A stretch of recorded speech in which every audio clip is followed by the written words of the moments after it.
So what role does the fire department play, sir, when mock drill, war drills take place, sir? I'm sure the See, responsibility doubles up for this department. yes, yes. See, fire department is one of the first responder in any emergency.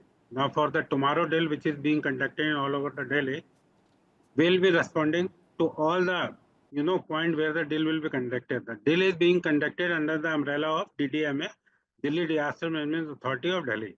And I believe that they are going to conduct at least 50 or 60 locations tomorrow in Delhi.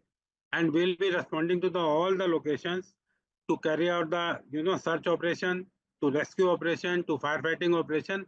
The purpose of drill, I believe, is this, that to see our weakness and strength. If there is some gap, we have to immediately rectify it, and to train the people also. All the students, all the public, they have to be trained in case of emergency what to do. So I think this is the purpose of the drill, and tomorrow it is going to be a big and tough day for us. The purpose of the exercise is to educate people. Delhi is a very populous place. I mean, you can't expect everyone to be educated in these things. So how does government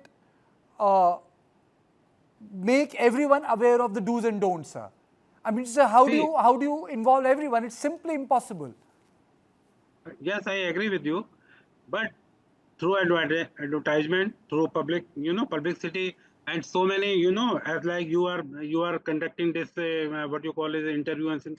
So like that, we will be educating the people, and then when the deal will be conducted, a lot of news will come, and all the TV coverage will be there. I think people will be educated by this only, because that is the only method via the mass media I can connect the people. Otherwise, it is impossible for me or for a government to connect one to the each people, because if we know we have a population of more than 2 crores in Delhi.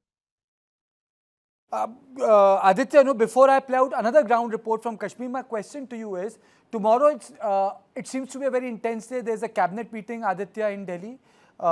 Then this exercise is going to take place on 2 days, 7th and 8th. Can you just tell us what sort of exercise would this be? I mean, so there are exercises which people are aware of. For example, when Rajiv Gandhi was Prime Minister, the Operation Brass Tacks took place. General Ziaul Haq came to Rajasthan thinking that, India is planning something big.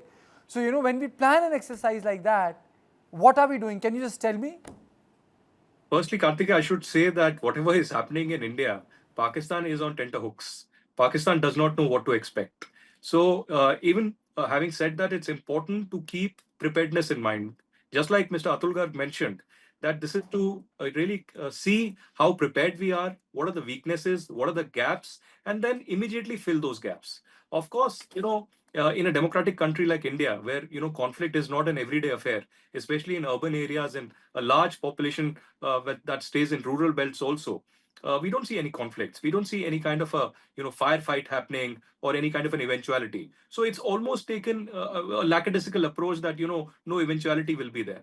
But now the focus has been mostly on NDMA, NDRF, fire services, medical facilities. So the coordination is of ample importance. Tomorrow, if there is an eventuality, God forbid, if there is an attack on a civilian area, then what would be the response mechanism? How will the medical staff coordinate with not just the Indian Air Force, but the Delhi Fire Service or other relevant departments in this area? How could the civilians also, instead of panicking, instead of not knowing what to do, realize that this is the SOP, this is the step, these are the standard operating procedures that need to be followed? Of course, emphasis is on the border areas, but you never know. When the adversary is a country like Pakistan, which has jihadist mentality and whose army chief actually orders a killing of civilians in Pahalgam in Kashmir, you need to be prepared for the worst. So I'm again re-emphasizing that this is not a time to panic. This is a time to come together behind our forces, behind our civil defense, behind institutions like the Delhi Fire Service, the medical staff, and others, and agree with them, respect them, and coordinate with them for an effective mechanism of a civil defense. And that is what we'll see over the next 24 to 48 hours.